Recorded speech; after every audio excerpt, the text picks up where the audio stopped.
हजारो वर्षांचा इतिहास आणि अशा प्रकारे मलाईदार श्रीखंड, ते सुद्धा घरच्या दह्यापासून बनवूया, कमी वेळामध्ये बनवूया आणि झटपट संपणारं बनवूया। तर इथे मी काय केलंय, अर्धा लिटर दुधाचं दही लावून घेतलं होतं, कॉटनच्या कापडामध्ये बांधून कुठेतरी टांगून ठेवा किंवा मग त्यावर काहीतरी जड ठेवा, म्हणजे जे शिल्लक पाणी आहे ते खाली निघून येईल। शिल्लक पाणी निघाल्यानंतर जो चक्का राहिला होता तो चाळणीमध्ये काढून घेतला आणि अशा प्रकारे गाळून घेतला। याने काय होतं, कशी गुठळी राहत नाही आणि छान असा फ्लफी जे आहे ते आपला चक्का जो आहे तयार होतो। आपण जो मार्केटमधून डब्बा आणून खातो त्याच प्रकारचा आज आपण श्रीखंड बनवणार आहोत। तर त्यासाठी गाळणीतून जो आहे चक्का नक्की गाळून घ्या। तर हे बघा, अशा पद्धतीने चक्का जो आहे छान असा मऊ झालेला आहे आणि मी चमच्याने पाडण्याचा प्रयत्न करते तरी सुद्धा चक्का पडत नाहीये, म्हणजे इतका आपला घट्ट चक्का जो आहे तयार झालेला आहे। एक वाटीला थोडीशी कमी पिठी साखर घेतली, वजनाने म्हणाल तर 120 ग्रॅम जे आहे पिठी साखर घेतलेली आहे।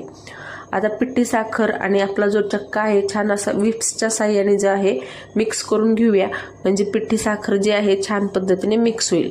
आणि हे बघा, इकडे आपली पिठी साखर जी आहे मस्त अशी मिक्स झालेली आहे आणि कन्सिस्टन्सी सुद्धा तुम्हाला दाखवते, अजिबात पातळ झालेली नाही। आपण जरी पिठी साखर घातली आहे तरी सुद्धा कन्सिस्टन्सी जी आहे थिकच आहे।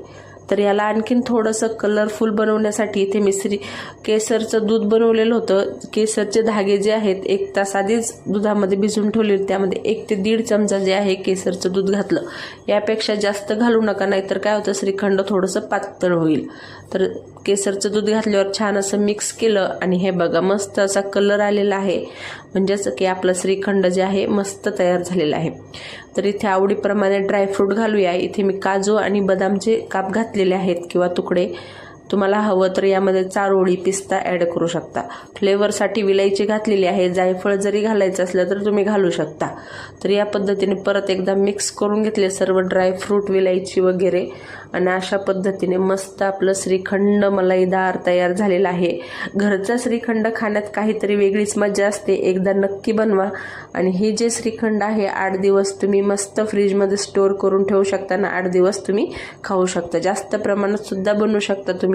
1 लिटर दुधाचं जरी दही लावलं तरी मग 240 ग्रॅम पिठी साखर घ्या।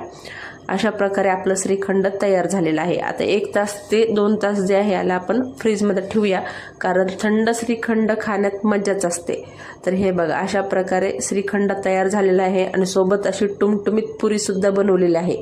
तर सविस्तर व्हिडिओ पाहण्यासाठी चॅनलला सबस्क्राईब नक्की करा। तुम्हाला मग पुरीची सुद्धा रेसिपी जी आहे सविस्तर पाहायला मिळेल। आणि रेसिपी आवडली तर लाईक, शेअर, सबस्क्राईब करायला अजिबात विसरू नका।